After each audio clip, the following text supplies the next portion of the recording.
Okay. Well, I mean, it's local enough. But Yeah. in Kansas City.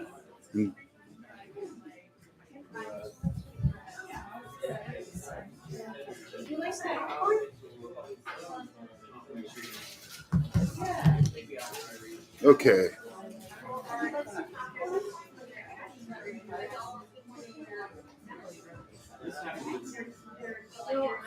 We will start in a minute.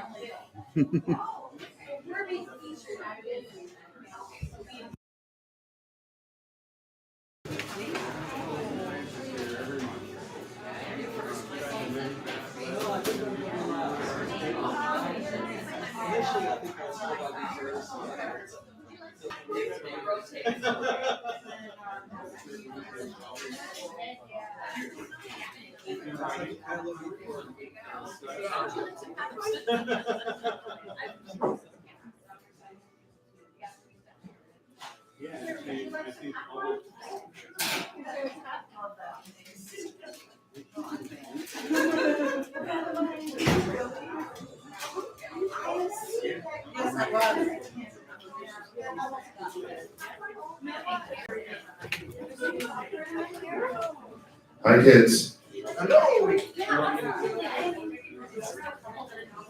There's a lot of commotion going on over here. Hi, my name is Tony Placido, and I am usually your host for Poets and Pints, which is this show. This is our 82nd show. So Poets and Pints number 82. We just celebrated our 7th anniversary last month, so we're going strong, and it's great. Tonight we have a guest curated show. It was curated by Bill Anderson, who is right there. I couldn't see with the lights, but he's right there. He's going to be your host tonight, not me. But I just wanted to let you know that next month we have a very special show as well, because it's National Poetry Month next month. So we're actually going to go 3 hours next month again, just for the month. But we're going to go 7 to 10, and we're going to have all poetry teachers on who will be doing their work as well as their students' work. So it's going to be very interesting. Their poetry teachers are teachers that teach poetry as part of their curriculum. So just to clarify. Anyway, so please be here next month as well. But without further ado, I'm going to let Bill take the stage and let you know the little group of features that he put together this evening.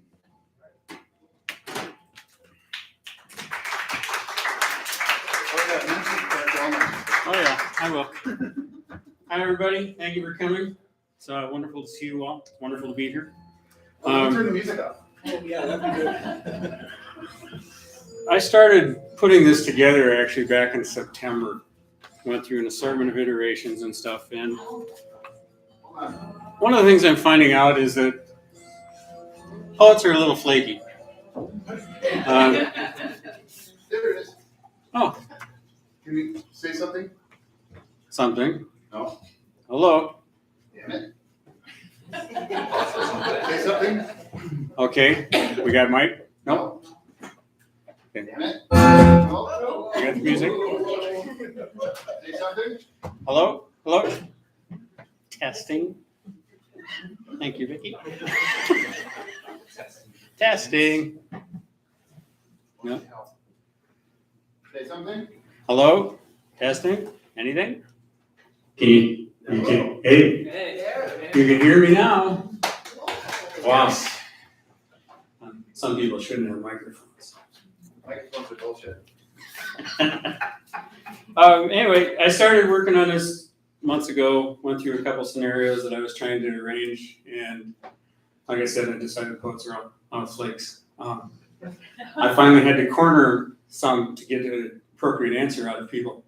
So considering this is show number 82, and Tony's been doing it for how many of the years, Tony? For 2 or 3. 3 years, okay. Yep. That's a lot of shows and a lot of poets to wrangle. So I would like to start by giving Tony a round of applause for doing that. Thank you very much. I'm Bill Anderson. I write poetry and nonfiction as William J. Anderson. I write mysteries and thrillers as A.W. Powers.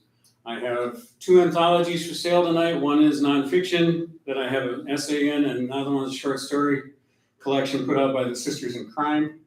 And I have a mystery in that. So books are available. I'm also a member of the board of Cracked Walnut, and yeah, I'm fairly active in the League of Minnesota Poets. Cracked Walnut is one of the 9 chapters of the League of Minnesota Poets, and it focuses heavily on performance. And it is the sponsor of Poets and Pints. So you guys should all be in the league or in Cracked Walnut and hanging out with us. Tonight's readers, some of us have been hanging around for a number of years in a regular writing group that has changed shape and size and locations, changed nights. At the beginning of the year, we came under the Cracked Walnut umbrella. We are now referred to as the Cracked Walnut Writing Collective. So this is kind of like our public debut for the group. So that's where all of our poets are from tonight, except for those of you who signed up for the open mic, and you're probably going to get to read because one of our people has a family issue, so we're missing one tonight. I wanted to start with a poem. I wrote this a while ago in anticipation of hosting an event like this. It's called Beer. Poetry has been referred to as opening your heart and bleeding on the page. Beer, among other things, might be part of the process. Writing is facing sides of yourself you don't want to know. You write your pain. Maybe beer allows us to better enunciate the pain, reveal the blood. Beer makes us more talkative. We're obviously funny, but beer makes us funnier. Beer does not make us better, does not make poets better looking, but it usually doesn't make us look worse. That's the morning after. There are poets who don't get out of bed until they've written a new poem. That would mean any pictures of them working would probably include bed hair or sex hair, or if they look good in bed, is staged. They've been up for hours not writing poetry in their fashion magazine designed boudoir they never sleep in. We should do a collection, the sleeping quarters of poets, or their sleeping habits, or their bookshelves. I suspect most poets would rather share a picture of their bookshelves than one of their open refrigerators. How many expired products grow there? But the beer wouldn't be expired, would never age beyond perfection. Is there a correlation between beer preferences and poetry styles? Do formalists prefer light beer or a full-bodied lager? Do poets in bed prefer a coffee-infused stout? Some forms of writing have a commonality with beer. There's too much good of either to spend time consuming inferior product. Although after the 3rd or 4th or 8th round, who's counting, they are all not so bad. Thank you.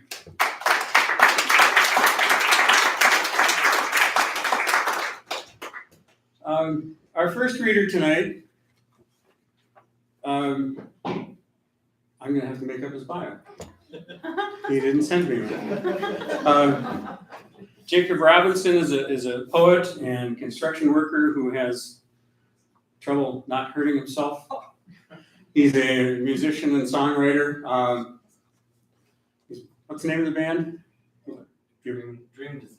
He's playing bass right now in Dream Disease. That sounds ominous. He's been with the Cracked Walnut Writing Collective from the beginning, and then a couple years beyond that too. So we're going to start with Jacob. Jacob, come in.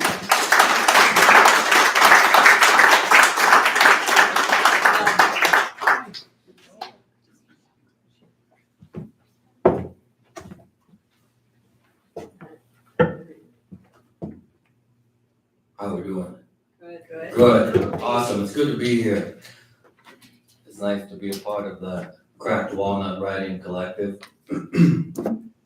We get together every Wednesday, and one of our primary activities to focus on writing, and we have many prompts that we do. And so some of the reading that I'll do will be from those prompts, and others will be not from group, but maybe influenced by it.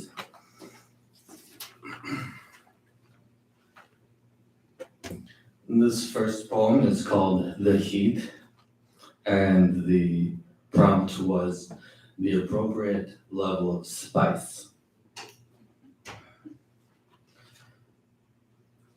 The heat. Give me the heat. I want the whole pepper. Send me on a rocket, straight into the sun. Burn me up, Scotty. I want to touch the frying pan to my tongue. I don't want to know whether I put the food in my mouth or my eyes. Punch me in the jaw. Push me down the stairs. Give me the heat. Burn my building down. Threaten me with your gun. Cut my fingers off. Burn the gas before me. Make it hot. Make it hurt. If I don't feel the burn, I will continue to sleep. Please wake me up. Give me the heat.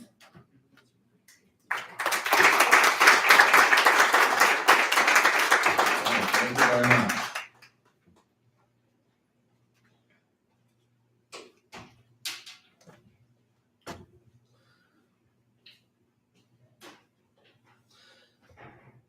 If only it were to stay on my lips a moment longer, I would sing praise of it, if not for my soul's stunned silence. Gone too quick before the words form, like tripping over a step that is not there, left off balance. Ups and downs of tangled orbits, straining and locking and kiss, the petals of a flower fallen, remembering how they once were together. Titled bird, sing to me who do I love, and do I really, or am I a fool? Foolish with hands grasping at the wind's wisp. A sad soul in search of the measurement for jazz music, tired of torture yet longing to hurt. That was on the prompt of love.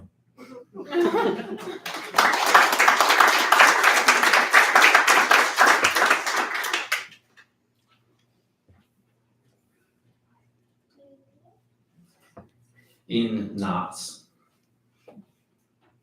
I cannot move like I used to. My heart is holding me back. Tigers roar, and I am a whimper, louder than the growl. Too much to say, and nothing comes out. These thoughts like microchips complex. I'm not here per se. I'm not there per se. I'm not obvious. I am in knots. The animals are fighting again. They always do when the sky is blue or black. Tears always feel like rivers, even a single drop carves a scar through the desert. See me shout, twisted face, no sound. I'm not here per se. I'm not there per se. I'm not transparent. I am in knots. A fistula inside the box. Let me out, no tether, unpierce me now with your rope and arrow. Go sharpen your sword, renew your marrow, say something daring, and I will hear you. Give me your honor, and I will honor you. Commune with me to be gentle and not rape minds with thoughts, simple or great, bringing giants down to the ground or children to heights. I'm not there. I'm not here. I'm not. Obey. I am in knots. I want to be with you. Inside the root of a tree, tied up, quenching the leaves, watching the sun change. Tell me a lie I know, so I may dream of what I need to fill these holes you made for me. Antidote, I dote upon thee, and down my throat with a spoon of hope I pray on my knees. Anything I would do to escape the raw, stinking mouth of misunderstanding.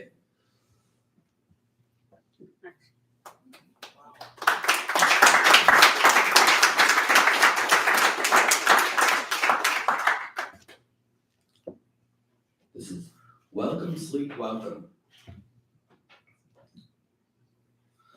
All day's wonders fading away. A black blanket thaws. Visions dance and serenade. Welcome, sleep, welcome.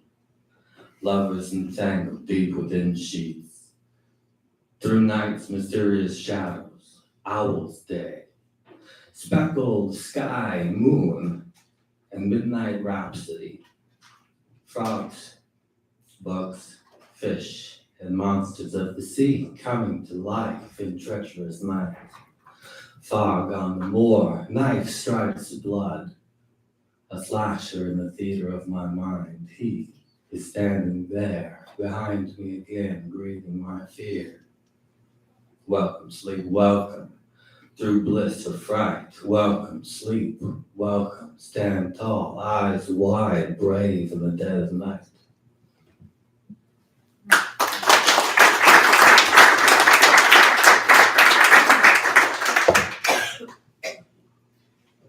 Now, last year, we were less localized as a group for the Cracked Walnut Writing Collective, and we spent a lot of time wandering, which was inspiring. We did many trips, so we went kayaking, and we went to some multitude of parks and spent time under pergolas and rainstorms.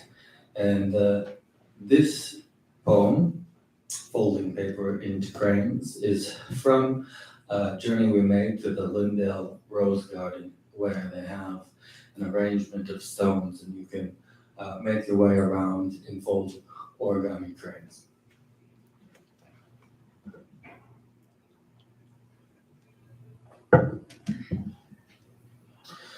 Sitting at my desk, alone late at night, work before me, no end in sight.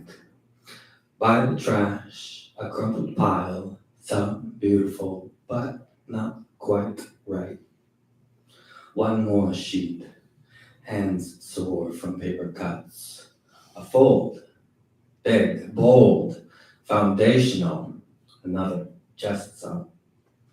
Form and structure, sweat and focus, a prefrontal cortex willing to reality, tiny, intricate bends, so subtle, the shapes melding as feathers form, paper to bone, blood and beak.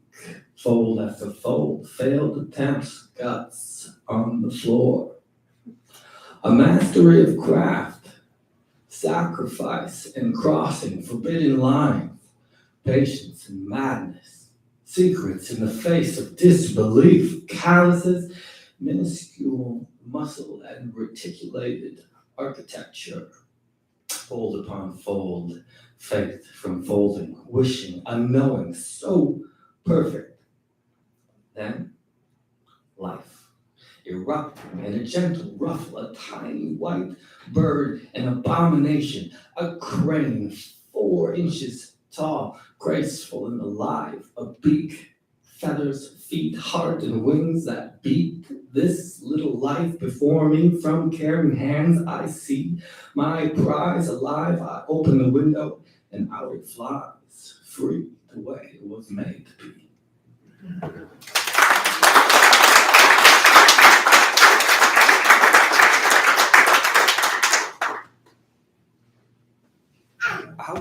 How am I doing on time here? One more. One more. Uno más. Let's see.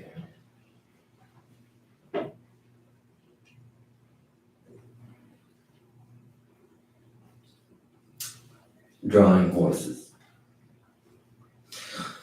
A young aspiring artist, for only the love of 4-legged creatures, draws monsters. Legs thin and thick, neck grotesque, tails of epic proportion, spine twisted and cracked, horses and pastures so beautiful, mangled through unpracticed hands' passion. A wanting draws them to page, dancing beasts, each less wild than the last. As wild young horses are broken to domestication, the child's mind breaks the storm of innocence, walks from the woods of madness to the fields of precision. The horses drawn for admiration, now drawn to draw. The passion for beasts, now passion for feasts. Up, feats mostly. Wild horses galloping across sheets of paper, more real than the fields. Dancing stallions and cowboys, rearing dreams in the Middlesex mind. Lines sway across the canvas like wheat waves with wind. A horse and carriage, gentleman's machine. A woman elegant, dress and hat, swooming at strong man's arm. Chauffeur holds rein. A delicate scene, real or handmade? Is the man the young boy drawing horses with maid? Has the youth become master, owner of the day? Children he now teaches to draw and to speak. Art they don't understand, only hearts sway, each picture to keep. The kids they submit to grandfather's hand, pictures of beasts, pictures of horses frolicking land. Pictures of memories bring tears to the eye of an old tired man watching his horses play in the rye, kicking up dust. Foals learning to stand.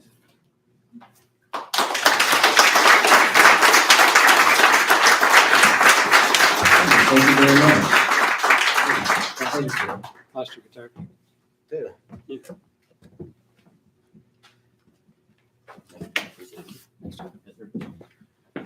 Please give it up once more for Jacob Robbins.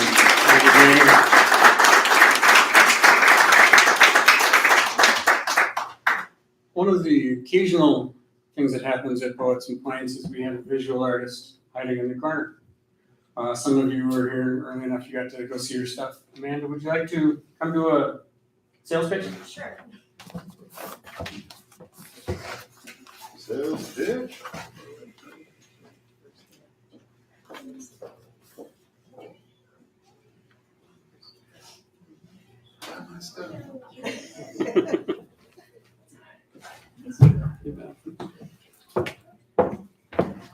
Hi, everybody. My name is Amanda Wearig. I am, as Bill said, the visual artist. I do painting and mixed media pop art, and I have prints available for sale of my work tonight.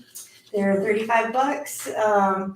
There's a lot of humor in them, and text, and musical references, and pop culture references, and bright colors, and I hope you'll come check them out. If you have any questions, let me know.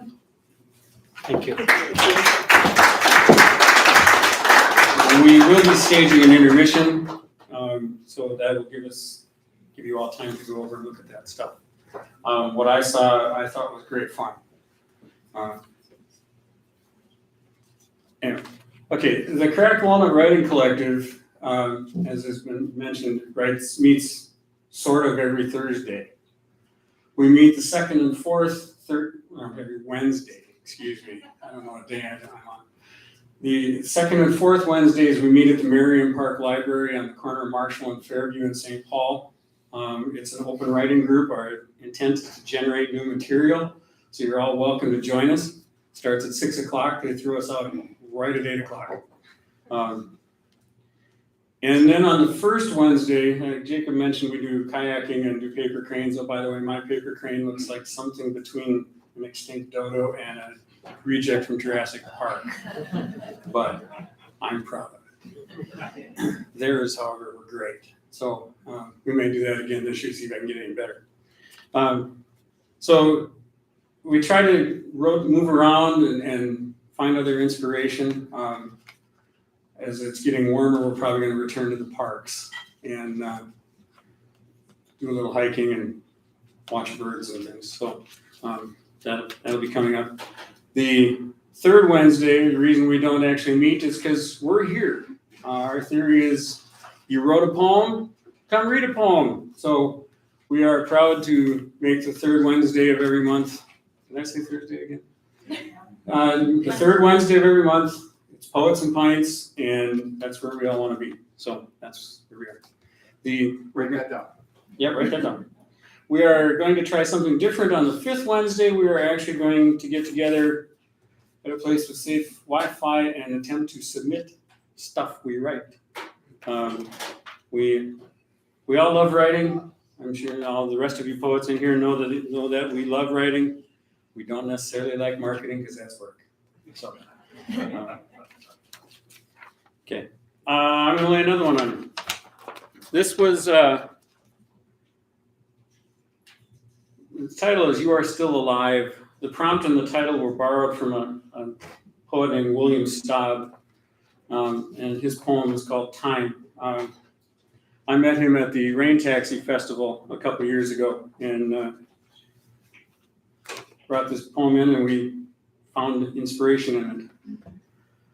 So you are still alive. It's been a hell of a year with too many lost. Time felt frozen, the daily routine trudged on. But the outside, the time away from the drudgery when we should be most alive, was a vacuum, a haze, a nightmare that sponged away all energy and left us wondering if we were alive, if we would be, should be, ever again. Can a microbe leave survivor's guilt as a side effect? There is no rewinding the clock, no mulligans, no do-overs, not even a penalty drink and another shot. If the epoch continues, will normal ever be normal again? Will all of this repeat like the worst of our history? Will we ever be happy we are still alive? Thank you. Thank you. Everyone? Are you prepared? Yeah, you. Yeah. Prepared for what? Want to read? Sure. Okay. He's the host, it's his show. We have a couple irregular members here. That's not confirmed. That actually, Jessi Marie and Eric. Did you bring it too? No. Okay. Jessi Marie she curated a show a couple months ago, and is it that long ago already? Wow. She's one of the warrior writers, so I met her here, started recruiting her to join the group. She comes when she's able, just like everybody else. She's incredibly busy, but I told her to come prepared, and she may have. So, Jessi Marie.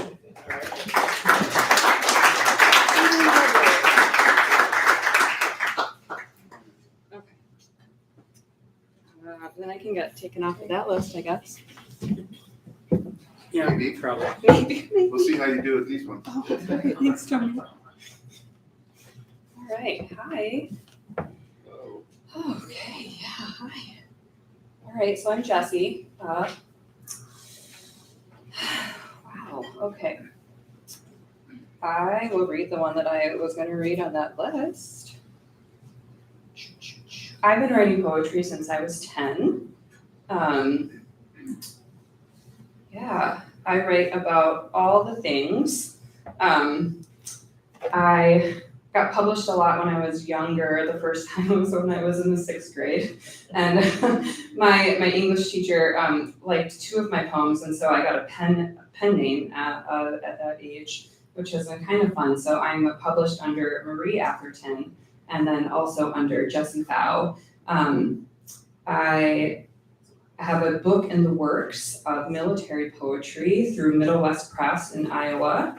That should be coming out this year. And I just have some like random smatterings of publications. And I need to work on that a whole bunch more. I have a book idea in my brain on mothering poems, because that's been, a theme in my life. I've been a mom now for 10 years. Thank you for that. Yeah, it's like that a lot.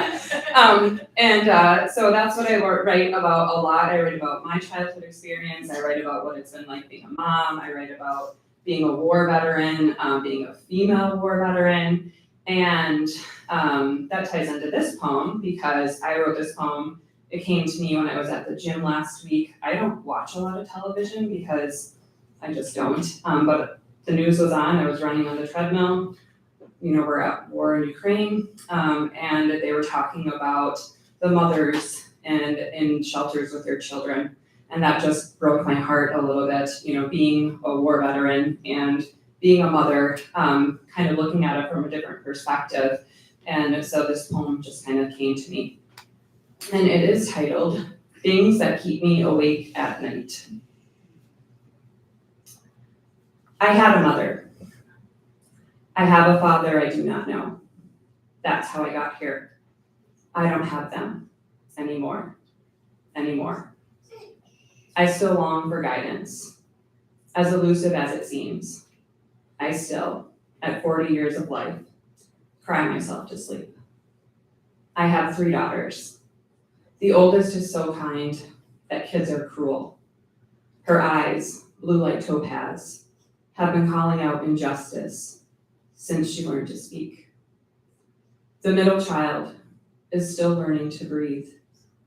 Riddled with anxiety at the tender age of 7, I gave her this. My epigenetic has stayed. I tried to stop it from crossing over. I didn't make it. In time. But I will. We will overcome. Because I speak the language of love and healing that hasn't been done before. My youngest, her wild heart, is fierce and determined. She knows what she wants. She is loud and brave. How do I keep her that way? Keep her that way in a world that is burning, crying and begging for change. And just when we think we are close, someone sends a bomb. We're at war again. We are backscattering, heads in our knees, ears covered, eyes closed. It hurts too much to see. I wanted to give them the world. Isn't that what all mothers dream? Now I am unsure. Now we hold on to the thread of trying to remain human, hold our heavy hearts and teach tolerance instead of being controlled by fear. I forgot how to pray a long time ago, but lately I find myself with a whisper. Lord, whoever you are, keep us warm, keep us safe, give me strength. I feel like war song with her hand on the globe. I am the globe. We are the globe. Where does it hurt? Everywhere, everywhere, everywhere.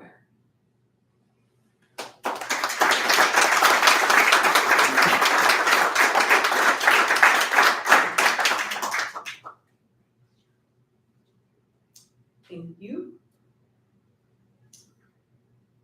This one I wrote recently as well. I will put this in my mother book. It's called Catholic Guilt.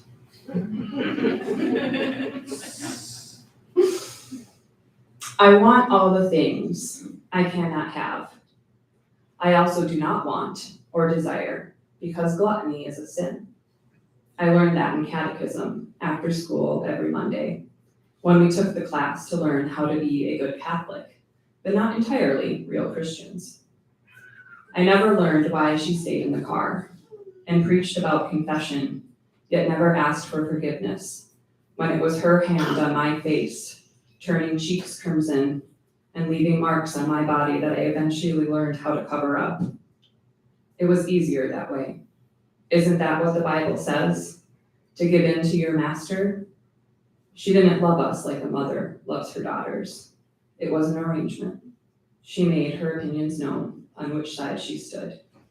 It was neither heaven nor hell, but purgatory in that house, in that family, that turned their back and a blind eye because mother knows best, and a happy wife, happy life. But for me, as a little girl, it was anything but, the receptacle for her rage and unspoken fears. Yet all these years later, something inside me says, it was all my fault.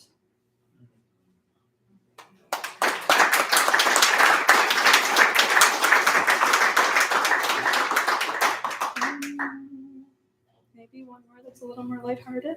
Okay. Okay. Sure. Maybe end on a good note. Okay. Yeah. Could have said it better myself. I like that. Hang on, let me check.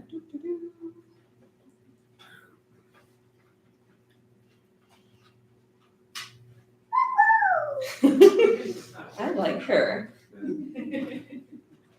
All right, I wrote this one in November, and this one I wrote for my girls. It's called Heart Center. We comb the beach looking for heart-shaped rocks. I tell them it is special to find one shaped as such. So off they set in search, these tender girls, only 10, 7, and 4, and I realize I never want their hearts to turn to stone. I don't want them to fear the silence of being alone or worry about being in love like I have. I want them to break this happily ever after curse, that needing a romantic relationship is needing air does not equal completion. I will teach them about loving in a way that I wasn't taught, in a way that is whole, that starts with them and their magic first. And it would be okay, more than okay, if they loved him or her or they at times in their lives, but to never lose their true north, to always come back to their heart center, because then may they always find themselves, may they always find comfort, may they always hear their mother's voice and know how much they are loved. Know they are loved. No, may they always be guided. May they always feel safe. May they always have a home inside their tender, marvelous, brilliant hearts where they pour into themselves first and always. Thank you very much.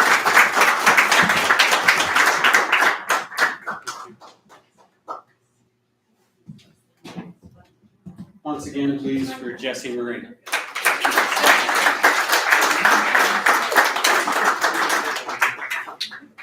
Okay, our next reader is Alli Marie. I don't know if the Marie makes them related or not. I don't believe so. Alli insists on my using technology, so she sent me her bio on text. You'll get over it. Yeah. She recently enlisted me in a cult called Facebook. It's just weird. And like I said, it's a cult, and I'm fighting it. She lives in St. Paul. She's a member of the League of Minnesota Poets. Supposedly. Yeah, she's supposed to be. She might be lapsed. We met back when the writing group was hanging at Diamond's Coffee Shop a number of years ago. At that time, she was already coming here and reading at Poets and Pints. So she's been coming to this event longer than I have. Yeah. So she sent me a nice bio. It's okay. Like the rest of us, she hasn't published much, but she writes a lot. And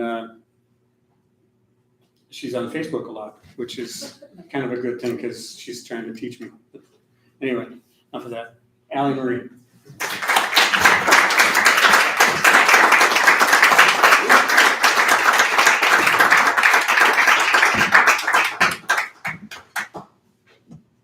All right, thank you. I first just want to thank all of the members of the Cracked Walnut Writing Collective, especially those that were part of our sister group, the Diamond Poets, that I was a member of for a few years before COVID. It's just been such a pleasure working with all of you and being in such a supportive and inspiring environment, and just all the different things that each person brings to the group. And so I really invite anyone out here, if you're at all curious, do stop in one week. We take turns bringing in different prompts, and we discuss different ideas, and we write about things that you wouldn't otherwise write about. The first couple poems that I would like to share with you are just an introduction to myself. What I'm made of. I am fallen from grace, but still carry the invitation to heaven in my pocket. My marrow runs like rivers spanning the desert, bone dry, surrounded by salty oceans of dreams I bask but rarely submerge myself in. My heart a balloon floating carelessly, my resilience a people on a pilgrimage, starving but hopeful. My song, bagpipes, unrelenting to your ears, but with so much passion yet to deflate. I am filled with rocket fuel of coffee, Malbec, and whiskey. My stories spelled out like constellations, known by those who stood by me. To all others, mere speculation. My unsettled gypsy soul content in my wandering, I am midsummer at the lake, long forgotten winter, I am my father's daughter, an acorn not yet let go of my family tree, full of potential energy, assured burial, and potential growth.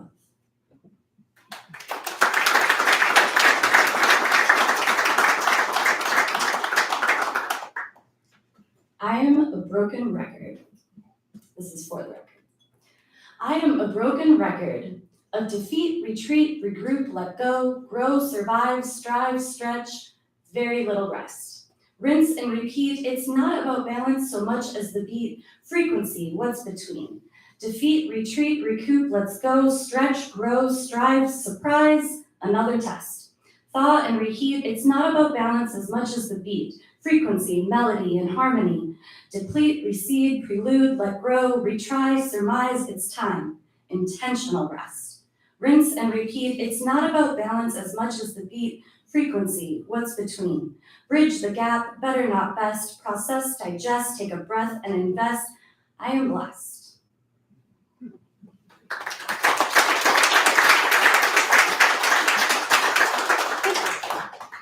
The next couple poems that I want to share are about my love for poetry, and the first is about my experience at my first poetry slam.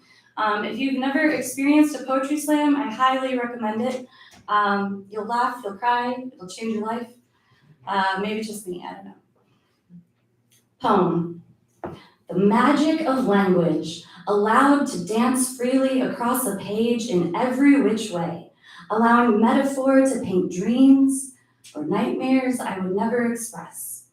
My soul swirling about in ecstasy as another human reaches out from the stage across the room, ripped out my heart, wrings it dry, and does an effortless backstroke through expectations evaporating as a chill comes over us all. In a time warp backflip, all I held to be sacrilege and forbidden became sacred and life-giving. A paper doll pumped full of life, floating out the window above the clouds and never able to return in the same fashion. I did not seek out poetry, but by fate, she hunted me down and set me free.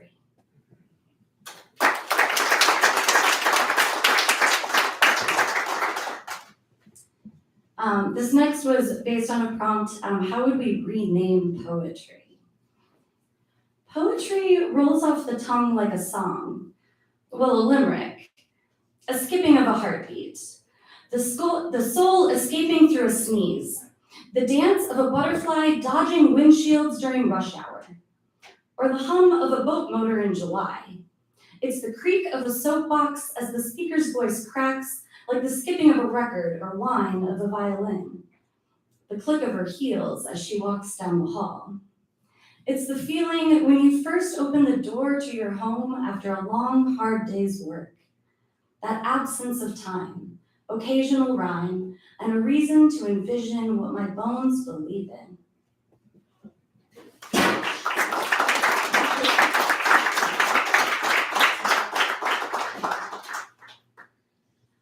So this next poem is really fitting for tonight. It's kind of got a double meaning. So the title is 10 minutes of your time. And when I wrote it, I was thinking of that we have 10 minutes to write for most of our prompts. But I have 10 minutes to share with all of you tonight. So here we go, 10 minutes of your time. If I had only 10 minutes to speak my mind, to transcribe the thoughts I've spent a lifetime tracing and reshaping, just 9 minutes to paint a picture of all that I want the world to understand, my perspective. And I thought I would be more profound. I thought I'd be all fired up, bursting at the seams and overflowing in the margins. I've never been much of an hourglass, but how I love and dread to watch the sand slipping through as though it had worlds more to say than hands circling on a wall or a wrist or in some deep pocket clinking in step with a few small coins. They're worth more for their mineral than the semblance of their face, with which enough circling of hands and falling grains of sand are sure to erase. I could sum up all I want to say, and at least 5 minutes would still remain if it all came down to love. Love makes the world go round, or makes our days circling the globe more than some mundane rat race. But it's the connection, the support, the mosaic of ideas, and I have no clue what color or shape I want to glue down for my place, framed in a museum as long as history is still being told in language. What vibrations will I leave? Sending ripples, waves out across the sea that I'll never see the other coast, and to the ocean floor the store displaces sand, and on I ramble, saying nothing new, but at least it's to my own tune.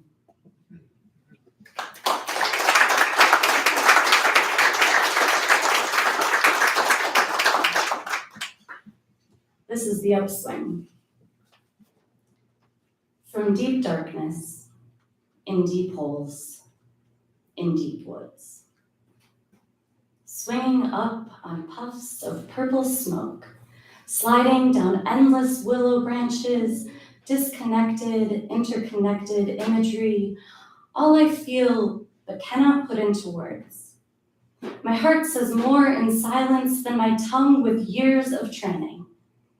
Here I sit, scrambling for something worthy of your time. Fuck the format, fuck the rhyme, focus on the space between, stacking crimson bricks, magic heart tricks, and seeing what I dream.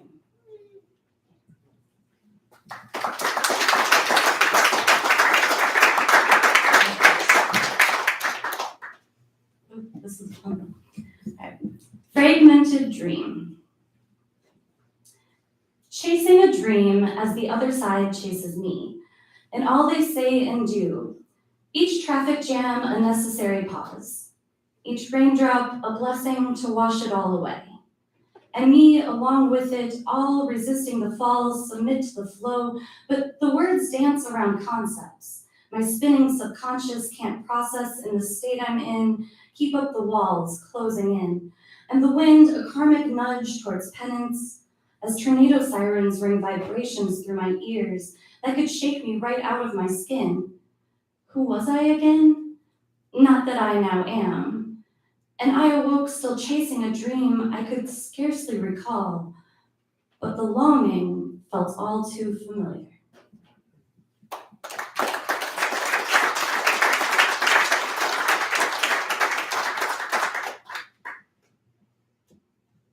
Metaphor. Rivers and roads, fingers and toads, and where do missing socks go? No season agrees for moss on a tree, but the kiss of mist like the slap on the wrist, and I stare for hours at the sound of a flower, but can't see past the scent of the task. And what is the meta for?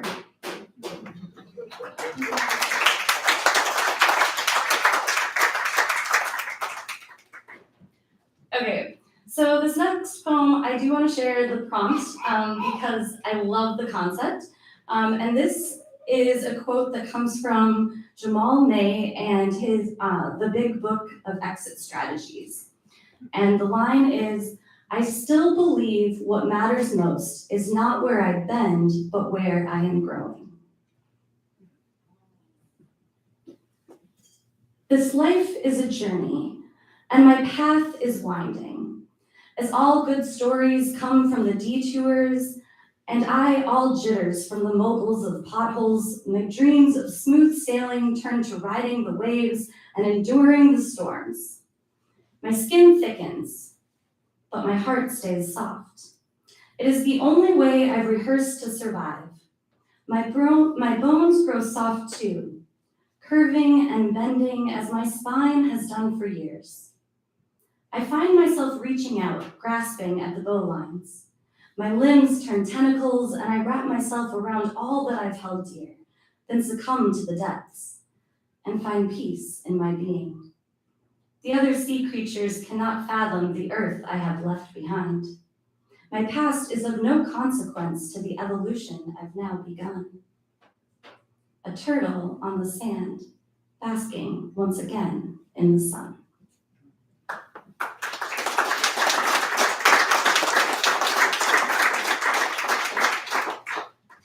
So I'm going to attempt to read this next poem. But the way that the prompt was written is it's much more of a visual. So each line begins at the next line, and you'll probably hear what I mean. It's called Where Do I Go? Where do I begin to explain my ways are winding back country roads lead to anywhere but where I want to tell of days gone by the wayside. And here we are, you following, or have you given up to the fates from here on out? There in the great blue, yonder mountains rise tall on the horizon. How boring is that straight and narrow the minds who cannot unwind, wind down and take it slow going so I don't spin out of control yourself as necessary, but learn to let go.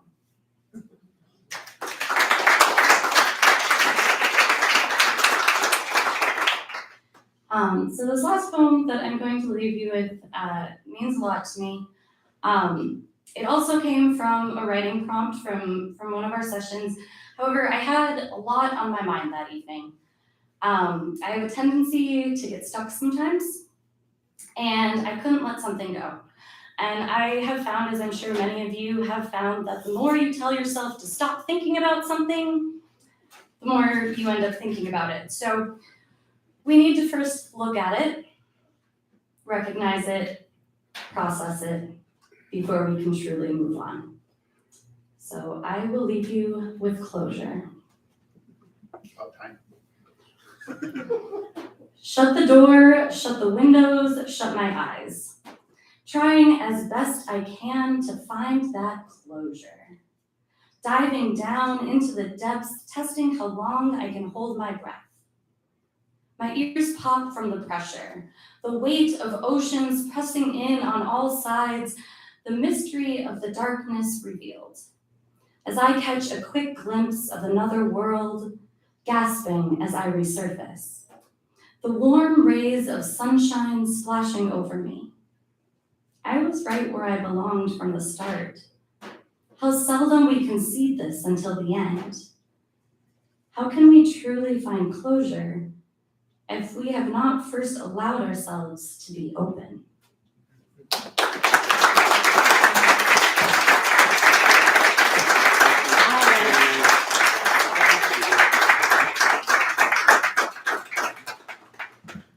Once again for Alli Marie. Thank you.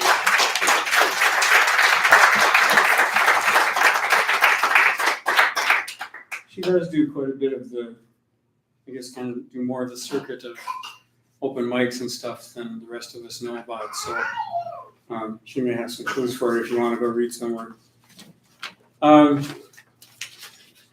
This one, the prompt was actually a fortune cookie.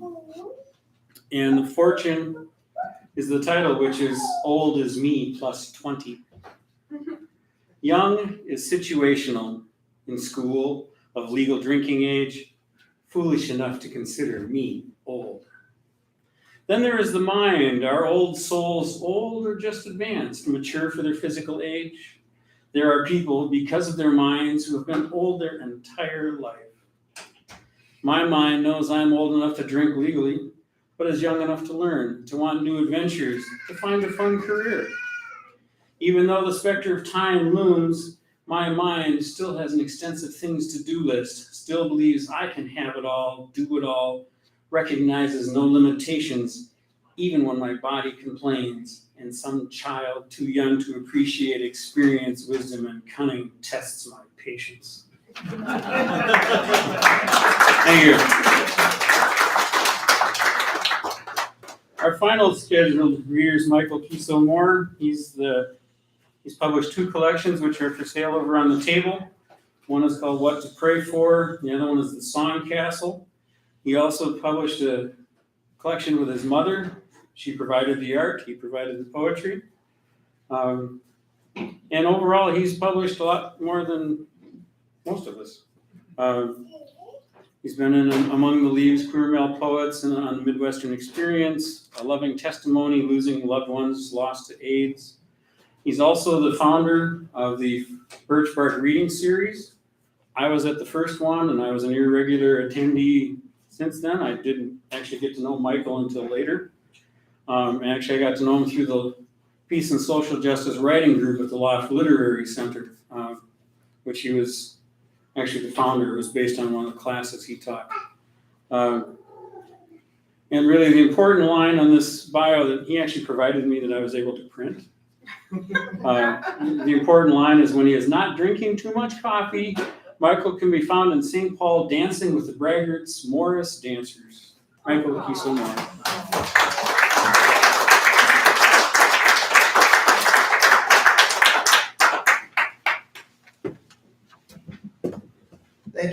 Thank you so much, Tony, and thank you, Bill.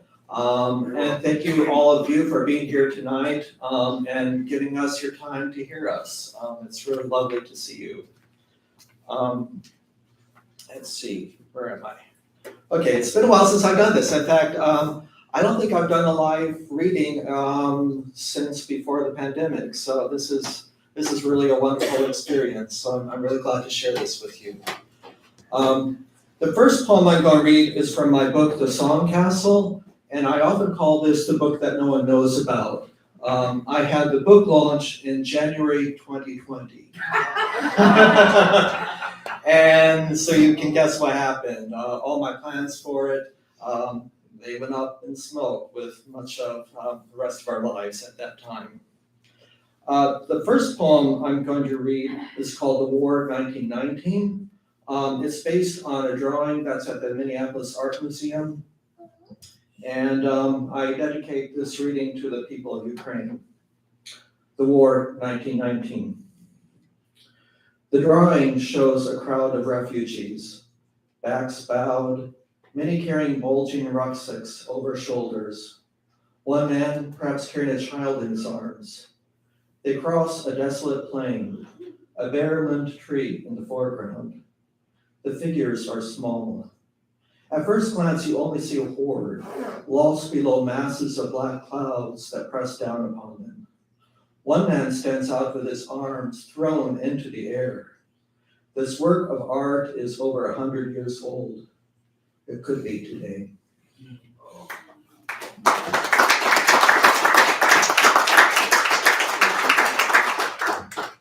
This next poem came from our writing group. And Bill, what's the journal that has the acrostic challenge? Rattle has a monthly challenge where they offer an image, and then the contest is to write a poem based on that image and send it to them. So this came from one of those images, and it's called Dust and Shards. Sometimes it comes back to me, standing in front of a store, peering into the brightly lit window, the word liquor blazing in neon.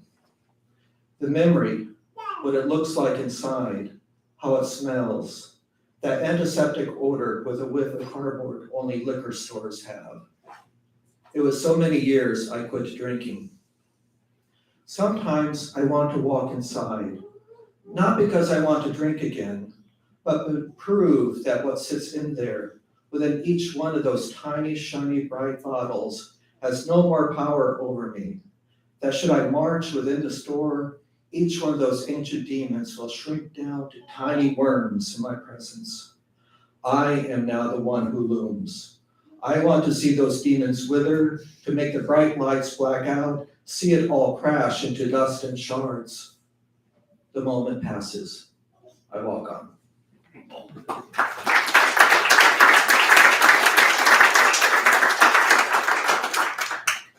I'll read a couple more poems from my book. This next poem comes from my first pandemic. I lost nearly everyone I knew to AIDS. I spent my 20s and 30s taking care of the dying and going to funerals. And this poem is about that time. The year gentleness died. It was the year gentleness died. Larry was first to go. The sweet young man covered with purple lesions. He was the sweetest. Men can be sweet, you know. Then it was Keith's turn. He was a rebel rouser, full of righteous anger, but at his core, he was all gentleness, and it was a plague against the gentle. And then Frederick went, dear lovely Frederick. His spirit was like a puppy's. bouncing and joyful, always joyful, now gone. I could tell you about Bill and his love of angels because he was one.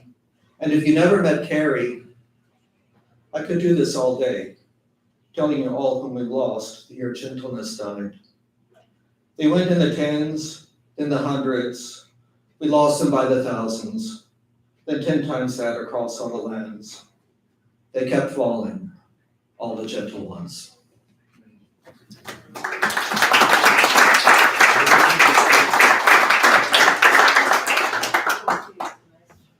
So homophobia has been on my mind much of late. In Florida, they just passed the Don't Say Gay legislation, and it's now moving through many states across the country. And I just can't believe that here we are near the end of the first quarter of the 21st century, and we are still fighting these freaking battles. So I'll give you my poem, Two Men Holding Hands. Tonight, two men walked on the sidewalk holding hands. It was a summer evening. We were going the same direction for a bit. I watched one man lean down and kiss his boyfriend lightly on the cheek. They smiled, lost in the world of two. Seeing these men hand in hand brought to mind the last time I walked thus, holding hands with a boyfriend, a summer day along Lake of the Isles. We were just walking, enjoying being together. A young woman skated by on rollerblades and screamed faggot. She said more. I think we were going to hell because we held hands. I hate that memory. As I watch these two men, I send them a hope that as they walk this evening hand in hand, the people they encounter smile at them, maybe even give a high five. No, let me take that back. Not even that. What I wish for them is that nothing happens, that tonight and every time they walk, it is as ordinary as breathing.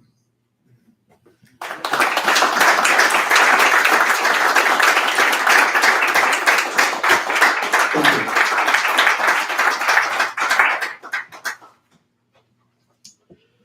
So during 2020 and this current pandemic, and when much of my literary life kind of came to a crash, a lot inside me got broken and I stopped writing.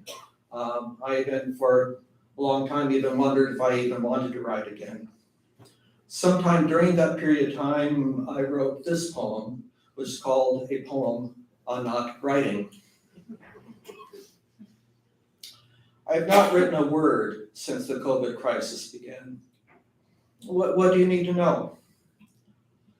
The unrelenting days of living in solitary confinement, the nightmares and sleepless nights, the obdurate storm of depression that descended, the spirits of everyone I lost to AIDS visiting me ever more often, the suicidal thoughts. Or do you need to know about being in the middle of the riots, how it looked to see lines of armed National Guard across my street? Or do you want to know the day I visited George Floyd's memorial? But you were there too, or else honored him in your own way. I'm a ghost in my own life. Maybe that is all we need to know.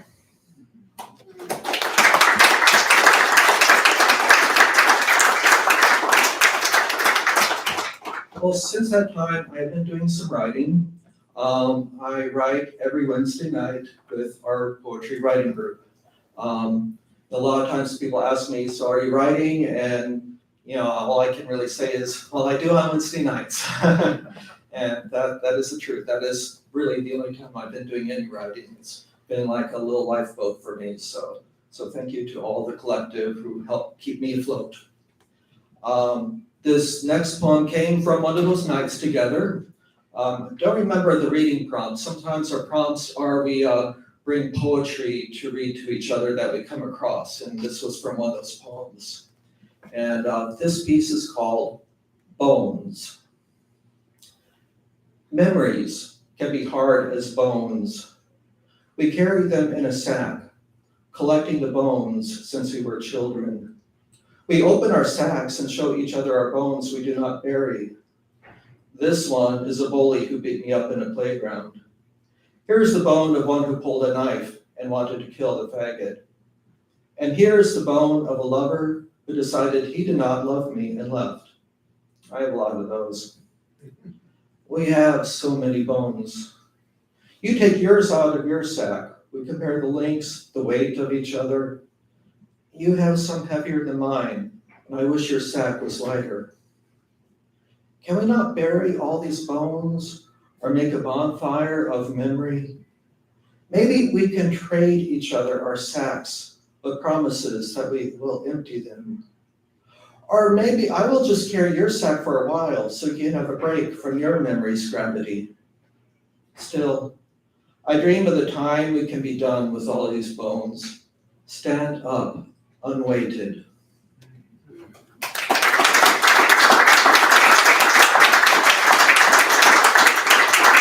Thank you.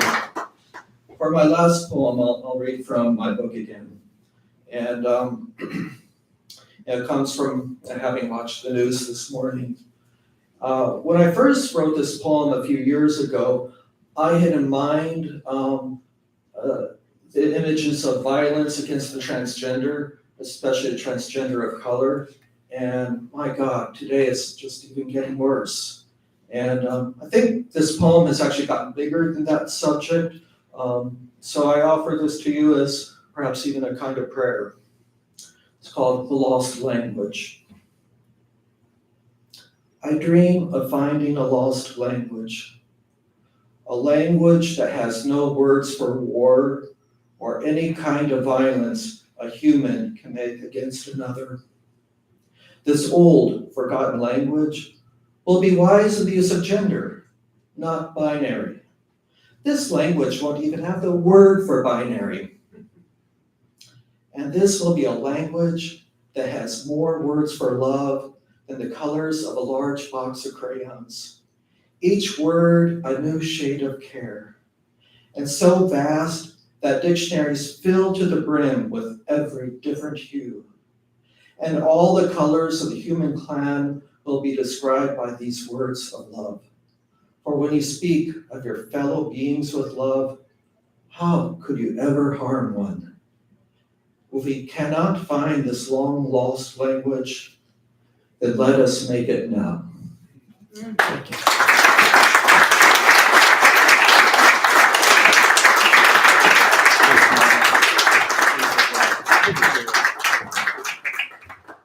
Once again, please, for Michael Kiesow. We are to break time. We are going to give you the length of an average prompt to go get a new beverage, to mingle, to see the art. We'll probably spread it a little bit on the length of the prompt. And maybe even buy a book. Thank you all. And, oh, yes, and one reason I carried that up here. League of Minnesota Poets and the Cracked Walnut chapter is a 503c charitable organization. If you are able and willing, please contribute something into the little plastic box that Tony is currently holding. We'll still let you leave if you don't. Okay. But we always appreciate the help because it helps with programs like this. Also, we have to once again say Sisyphus Brewing, they donate this room. So we count on things like that a lot. Tipped them well. Yeah. So thank you. See you in 10.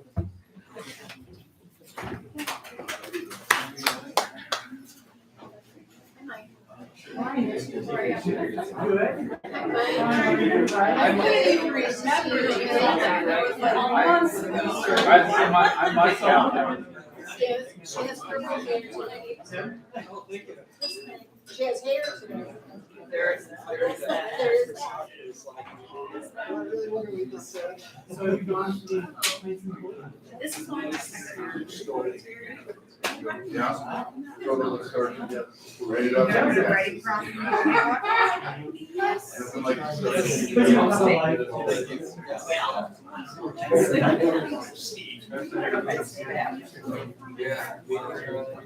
you picture on it? Start with Michael.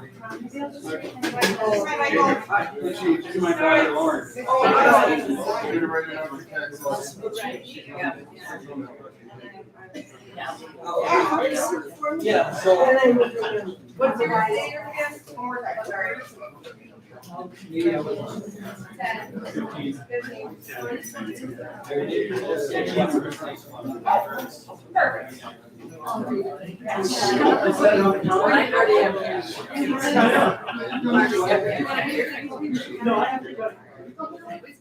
Yeah.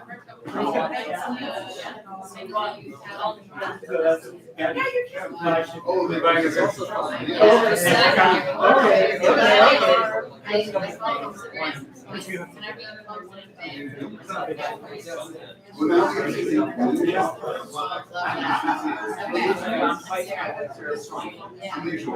think several years. Yeah.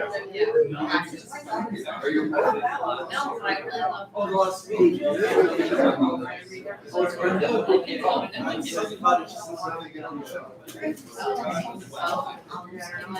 they don't have an audition process. Yeah. Tell me they want to be on it. I love it.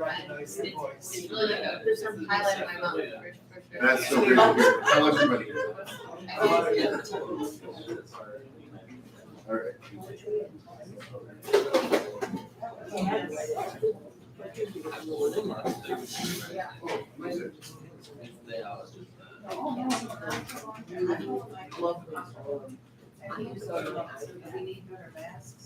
I don't know how to make music work.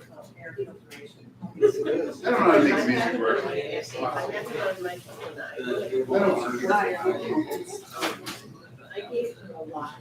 Yeah. And it's those goals, James, and those goals a lot.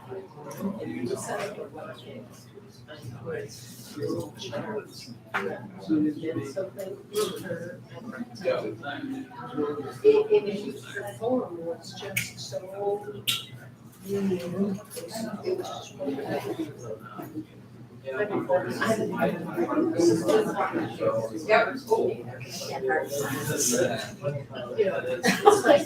It's like you write something, someone's guys, you feel bad, and you want to express your sympathy or your concern or your passion for them. Yeah. And that's tough to do. And be heartfelt and genuine, and, you know, you pray for a dog. No, they know, but you want to hold their memories for them, and you know, a lot of times you send hearts.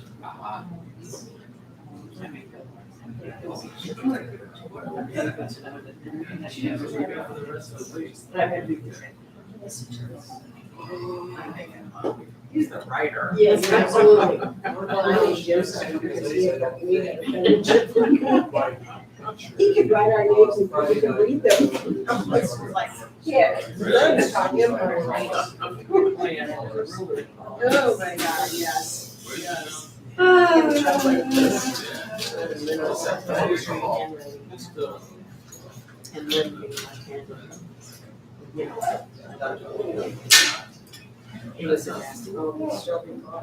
And one thing I'm thinking, and still, you know, Still makes you strong. Yeah. But he went through the ages because the teachers always.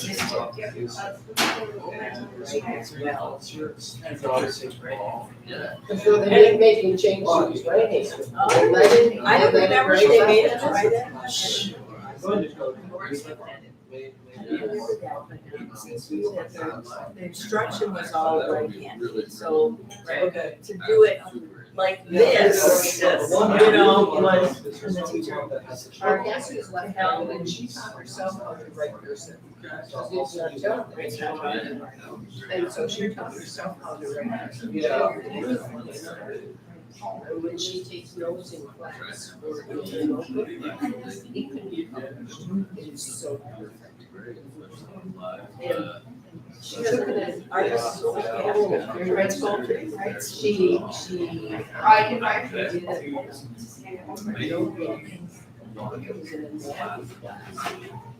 And she drew the pictures of Bucky, and then she wrote them, and then she colored them all. And then they were keto, right, January. They'll give me them. Okay. I got bunches. I have some money, but I don't know if I have to. That would be really cool.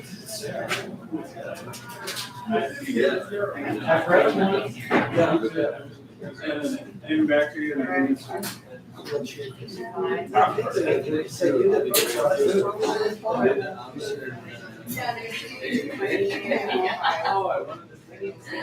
Yeah. What are you doing? You could have came over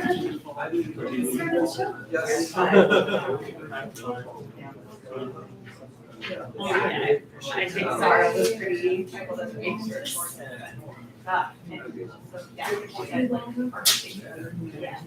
are you?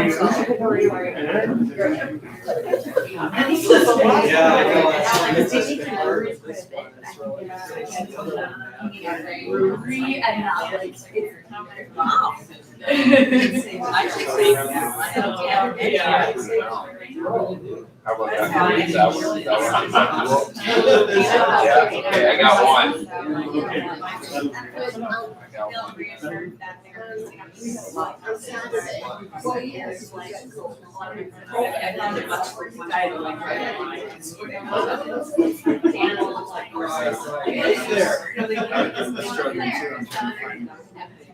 Later things. Well, on Saturday, when you guys.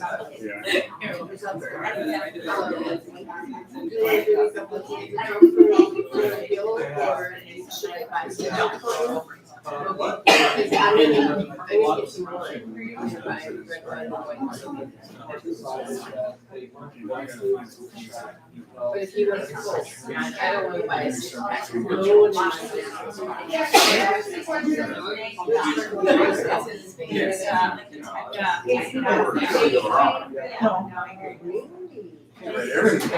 Well, it's kind of it's the problem. Yeah, I found that there last year. It's spring. This is baseline. This is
Right. No, because you're not.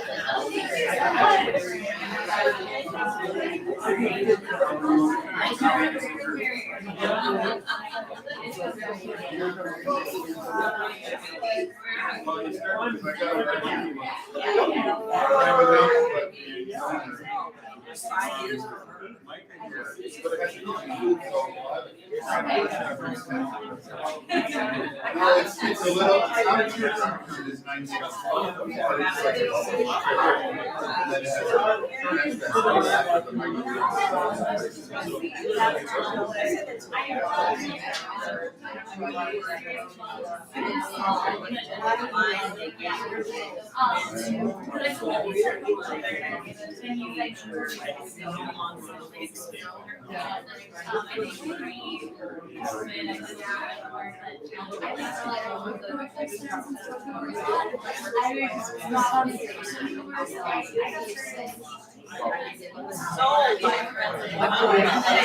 then it has Yes, exactly.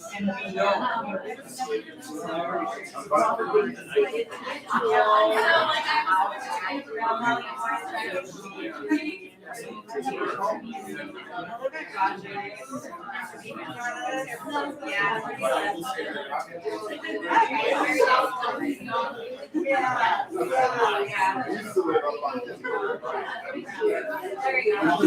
Sometimes I talk.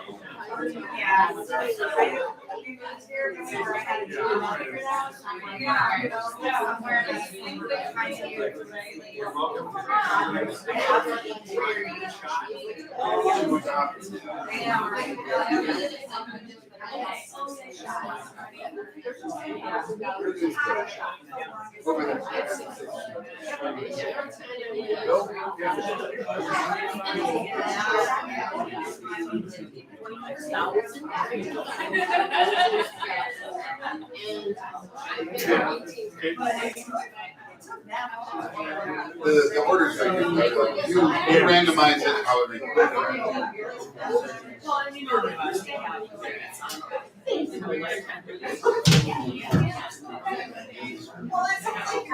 How are you?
I'm not saying.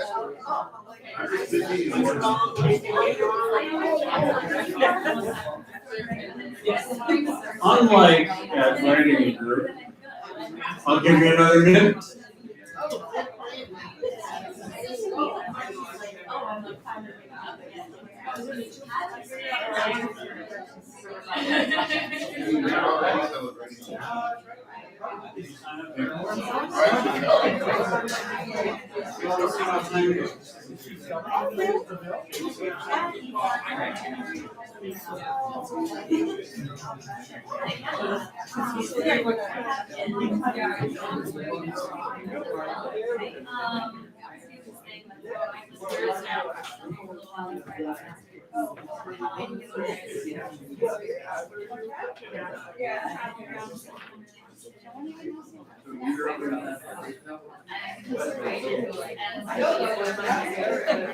Bill, you have to get on PayPal if you're gonna sell them.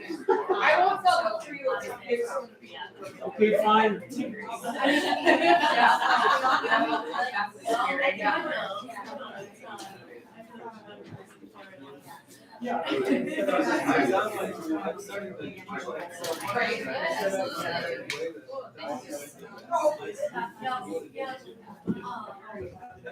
Okay. Did you bring it home tonight? Okay, it's time to get to open mic.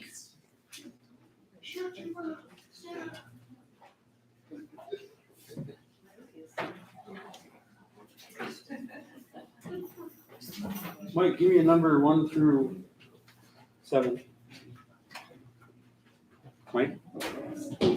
What? Give me a number 1 through 7. 7. No, can't do that. Can't do that one. We didn't even start counting from any spot. Okay. Kathy. What? Come read. You are first. Kathy Buckle.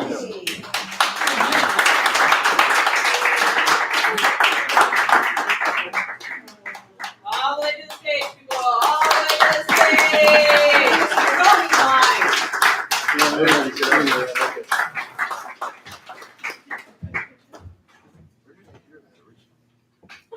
Okay. I got some. Let me help. Can you hear me? Hold on. You know what? Let's just do this. Can I No. just take this off? No, it's probably easier if I just do this. This is nice. You just became short. All right. I'm used to singing karaoke, and this is not karaoke, so I'm a little nervous. No. You could do it karaoke style if it makes you. I could, but no. There's no bouncing ball teleprompter. All right. I should have. 1 poem, 2 minutes, that's the rule. Hold up. Okay, everybody ready? Yeah. This is called A Hard Sleep.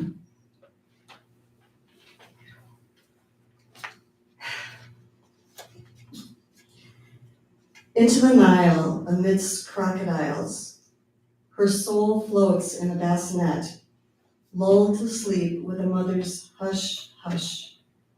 This baby, swaddled in a Hebrew's blanket, laundered with the fresh scent of a slave's sweat and tears. Oh, how she will miss him. She drops anchor, makes her bed amidst the royal reeds, a mattress of river rocks. She slips off well-worn shoes and slides her toes into the sandy bottom, inhales the bloom of Pharaoh's flowers, kisses her soul goodbye, goodbye, goodbye. She pulls the cold stream covers over her head. A hard sleep, a dream of God. She strolls hand in hand with a burning bush, pauses next to a man with a shepherd's hook. My, how he has grown. Pats him on his weighted shoulder as he kneels before God, conferring, and oh so serious, 2 stone tablets in his arms. And a boatload of people, their people, await. Desert sand in their hair, mockery on their lips. She notes the shift of God's eyes as hands and feet dance in prayer to a golden calf, a naked bath that douses the burning bush with each splash.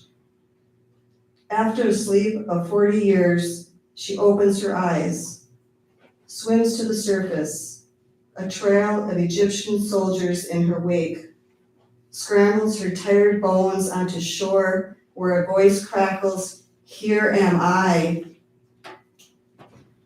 She huddles next to this waiting fire, whose flames lick her skin dry and swathe her in its blanket of ash. Her hands gather the coals, still warm, and her old woman feet climb aboard an eager cart, shifting over to make room for a burning bush. She rides behind a caravan, a desert filled with footprints, her weary eyes set on an ancient horizon. As the last burst of yellow sinks like an old bone, she glimpses a familiar walk, a face, 2 dark eyes. A voice whispers, "Mother." Her breath catches, exhales into an endless embrace, a long kiss hello, her Pharaoh baby, her beloved son, the return of her soul.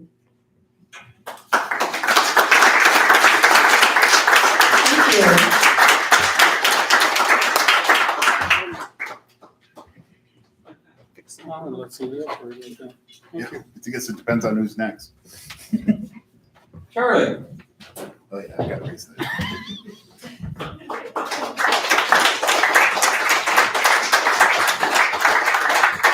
This is Charlie Curry. For that. You'll figure it out. Chairman. You're a grown man. I know. All right, thank you. Good, it's another good night, so it's really good, thank you. A couple of weeks ago, I think celebrate is okay. I hit 77, so this is a sort of a complaint poem called Wellness Check. Time again for the Inquisition. Preliminaries before all else. Weight up, height down, and blood pressure. Better left unsaid. Then the questions: exercise, diet, whether there are rugs at home, and the memory test. I always get one wrong. Probing and prodding are next, followed by the verdict. Not bad. For your age. Losses almost held at bay. Even so, they accumulate. Mechanical help for this or that.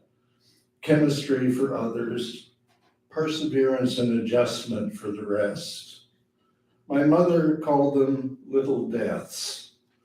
I'm wondering when she started counting, and if I'm counting too. But here's the thing, I'm still here. I'm in love with the world, with great disruptions I didn't see coming, and new possibilities emerging from them. Limping forward is still forward, and I'm already on the way.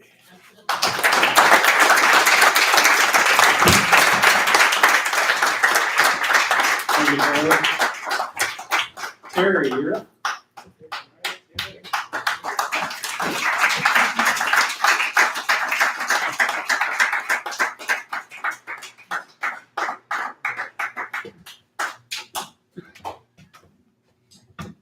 Well, thanks to all the previous readers, really good reading tonight.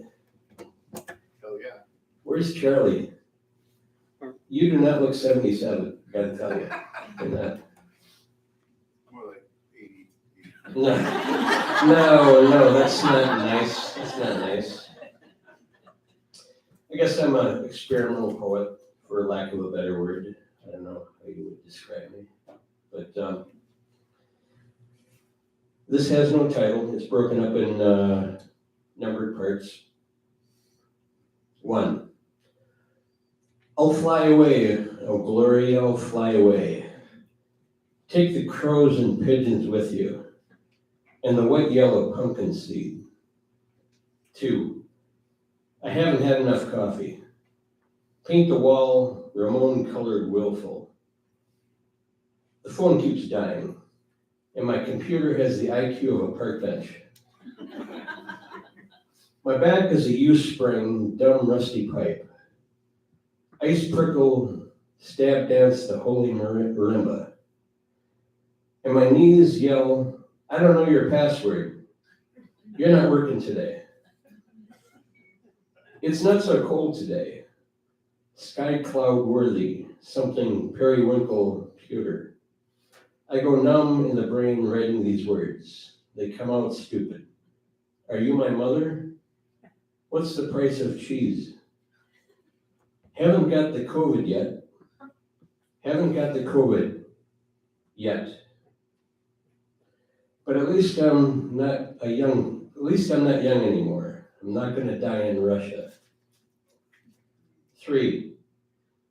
Pogues, posies, pixies. Pogues, posies, pixies. Pogues, posies, pixies. Gelatin masks. Gelatin masks. 4. You can maybe see the progression. Ace is the place of spades, digging up daffodils and parallels. 5. I gets me heartburn real bad. Hay is for horses, marry a farmer. Make a sketch place wheel, something in glass. Love is a picture of the real. I wouldn't lie to you. I don't even know the story. 6. Or I guess 6. Yeah. Only have 2 hands. Cats and cash and mammon pie. Sing the words, then read them in your sleep. I count backwards from 300. It works. I see all kinds of colors. Till a hazy crazed demon arrives, dressed like a blanket.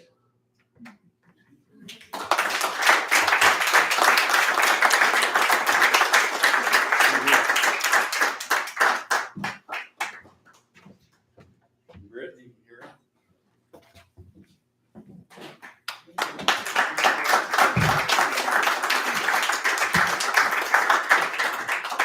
Alright, spoiler alert for the Odyssey. Alright, run from the room screaming if you don't want to know. At one point, Odysseus shows up on the beach on an island, and there's a young teenage girl, and for a little while in the book, it's kind of thinking that maybe they're going to get together, they're going to get married, live forever. But ultimately, Odysseus decides he's going to keep moving on and try to get back home to his real wife. So that girl on the beach was named Nausicaa, and this is a poem called Nausicaa at 60, imagining, what happened, as she grew up. All right, Nausicaa at 60. Your ship is gone. I wonder if I've been tossed in the wake, cracking the sea in half. My story ends here, I believe, your shadow growing smaller as the sun rises. Rising out of the leaves and reeds, scrubbing the sea salt away with the horse brush, he stood there like a god. And then I stood before him, iron in my feet, fire crawling up each calf and thigh.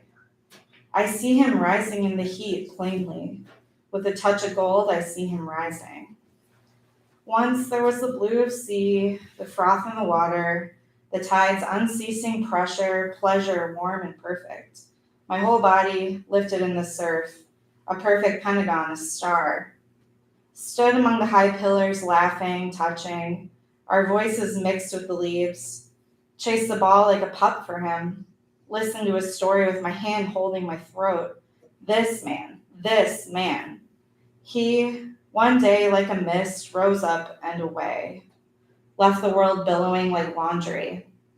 And then Frank, a black nail. Frank following the lumber, my following Frank, decision after decision, webbed beyond belief. There was a time when I, blue-eyed, walked on the beach and let my cares trail behind on a kite. My hair dark as seaweed, the freckles on my arms blooming. A bloom of girls choosing flowers along the shore where the land still held together. What a surprise to be 60, have 3 daughters, 1 grandchild. Frank out in the yard cutting wood, the log on its end, the axe in the air, steely as sky, the shards and pieces and split.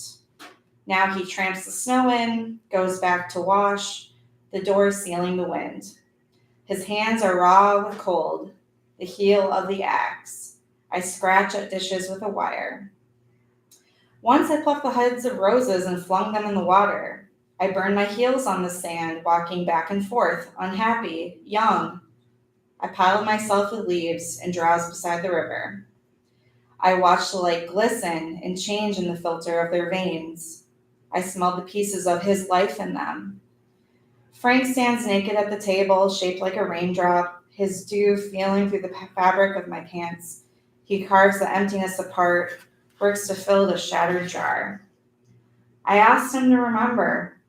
He set sail in the black ship. I asked him. The black oars lifted, cocooned, pushed off on each wave. The warmth of the sand, I told him to remember. The black sky, the smell of salt.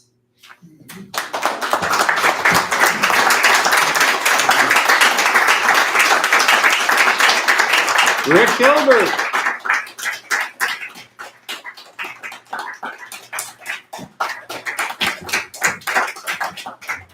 It's been a while for me here at Poets and Pints.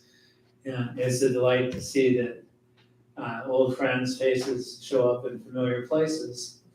And it's good to see many of you again. I have to do a little promotion for the Bird's Nest Open Mic, which is a Zoom program since COVID kind of knocked out our recital place. Yeah, it's the last Sunday of every month.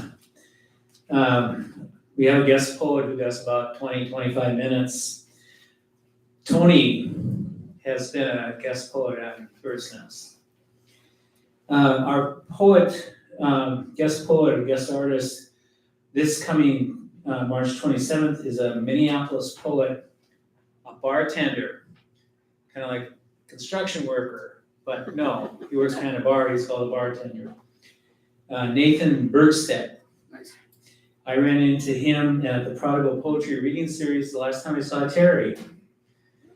And he impressed me with his ardor, so I ended up inviting him to be our guest artist. So it's interesting as a new curator for a poetry program. Now when I go to poetry reads, I'm more interested in everybody else than in me because I had to find a guest artist. So. Welcome to the fold. Yes. Okay, so anyhow, that's Sunday the 27th. Starts at 6 o'clock. We have a page on Facebook called the Bird's Nest Open Mic. And this month, it's the fourth Sunday, the third Sunday we put out our event announcement. I have one poem to read. And I may have read it here before. Tomorrow is the Bill McAnderson Day, right? You're Irish? Yes. Yeah. We're all gonna MC in front of our names. I'm McHilber tomorrow.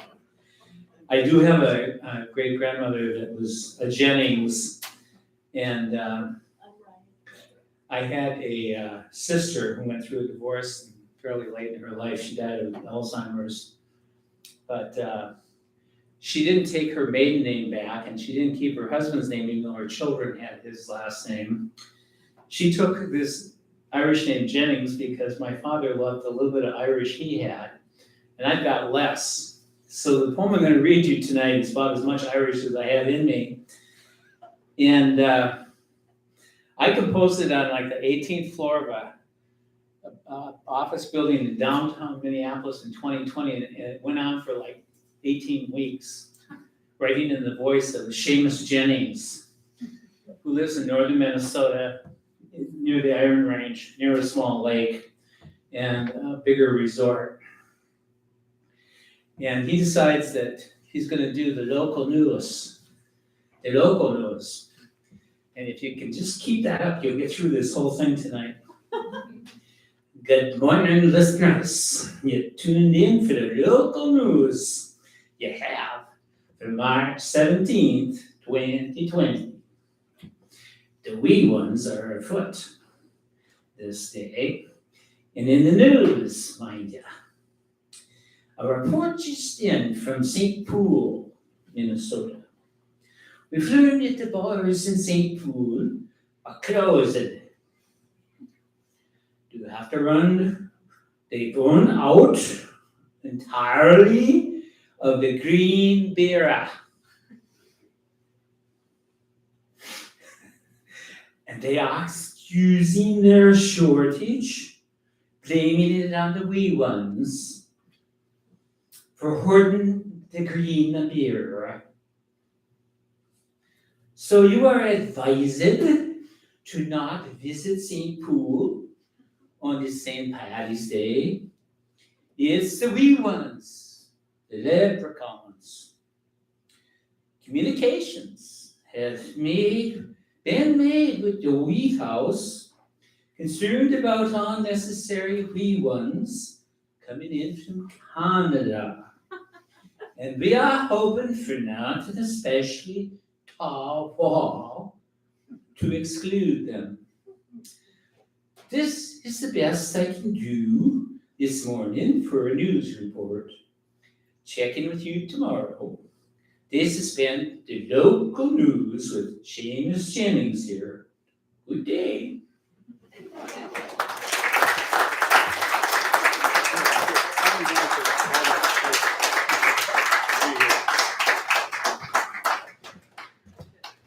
Unfortunately, we only have time for one more, and I should read it because it's all about me.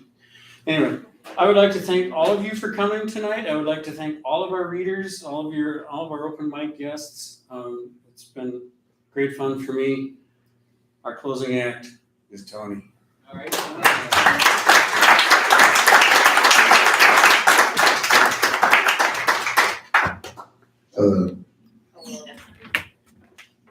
I don't like microphones. So actually, this is going to be not my piece. This is 3 years ago. So March of 2019 is when I took over the show. It's also the last time this gentleman was on the show. We lost this poet, Mike Finley, during the pandemic, but not because of the pandemic. So here's his poem called Let Patrick Rave, and I'm going to try to do it justice. Let Patrick rave, let Patrick the slave grinding at the mill, let him run into the field and rave free. Let him look into the heavens, let him rave into the bright night air, let him perceive what the world has never understood. Let him reinvent nature, God in every cell. Let him put demons to fight. Let him replace bloodshed with photosynthesis, because everything that lives is holy, because everything that breathes is holy, because everything that raves to heaven is holy. Let the sun put away its blackness and irradiate our morning. Let the moon rejoice in the clear, cloudless night, for the empire will be no more. Tyranny has been extinguished, and the lion and the wolf now cease breaking bones. For everything that lives is holy. Everything that breathes is holy. Everything that raves is holy. Rave on, Patricius Magonis, St. Patrick to us, tending sheep on Slemish volcano. Rave on, Colm Kile, white sails blowing bound for Caledonia. Rave on, sweet Bridget of Kildare. Rave on, you scribes and inscribers of the Kells. Rave on, all you holy fools. Rave on, you words on the printed page. Down through the weeks of ages, down in the moss-born dark dank pools. Rave on, you who starved in the field while the world of money turned its back on Yas. Rave on down through the Industrial Revolution, down through empiricism, the atomic and the nuclear age. Rave on, you infantrymen, faces and down in the mud who signed up to be pawns in the insidious game. Rave on, you firefighters, clambering up the infinite stairs, for everything that lives is holy. Everything that breathes is holy. Everything that raves to the night sky is holy. Let a man come out of Ireland, let him rave with all his heart and mind. Rave on, Mr. Yates, atop your tall tower. Rave on, Daniel O'Connell. Rave on, Michael Collins. Rave on, James Joyce, Oscar Wilde, Sam Beckett. Rave on, John Swift. Rave on, Brennan Behan and the boys of Borstal Prison. Rave on, left foot of Christy Brown. Rave on and fill the senses and the body. Rave on, Walt Whitman, nose down in the wet grass, and Ignatius Donnelly in your city in the corn. Rave on, Jack Kennedy on the streets of Dallas. For everything that lives is holy, and everything that raves is holy, because everything that shakes a fist to heaven is of God. Rave on, rave on, rave on, rave on, sunk in the moss-born dark dank pools. Rave on, Turla O'Carolan, with your crystalline harp. Seamus Haney, rave on, Patty Kavanaugh, brothers of McCourt in New York, and you Pogues, and Liam Clancy too, chieftains and you crimson cranberries, rave on each of you, every boy of love, down through the ages, weeks of ages. Georgia O'Keeffe and the Shuddering Flower, Van Morrison, boxer out of Belfast, Sinead O'Connor and her Flaming Truth, U2 and the good that they do, Michael Moore and the Poisonous Babes of Flint. Rave on, Kurt Cobain and the path to Nirvana, and to the Boomtown Rats and the Sons of Liverpool. Don't ask now. You know the sons I mean. Rave on, Willie Murphy, or dear lost friends as he spatters the keys before him. Rave on, Fitzgerald, and your generation lost. Mr. Berryman and your drunken songs of dreams. Rave on, McGrath and IWW, Flann O'Connor. Rave on, Frank O'Hara, Carol Connolly, Eugene McCarthy, Sweet Ethna McKiernan, and rave on Bill Murray and the Saints of St. Paul, and Kevin O'Rourke and Kevin Fitzpatrick and every other Kevin of the Heath. Rave on Richard Broderick and the courage to say yes. Tom Cassidy making figures with your scissors. Ted King and the poet's blood rushing through his heart. Rave on, you barbaric dogs yelping at the moon. Rave on, you kings and queens and poets of St. Paul.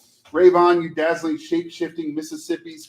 Rave on, you vigilante cliffs and alluring bends. Down through the ages and weeks of ages, sunk in the moss-born dank pools, for everything that lives is holy, for everything that breathes is holy. Every black dog barking at the moon is sainted. Rave on, you words on the printed page. Rave on, you floating island, wherever you touch down and wherever we disperse forever and for all. Rave on with me, rave on without me, rave on, rave on, rave on. Mike Finley.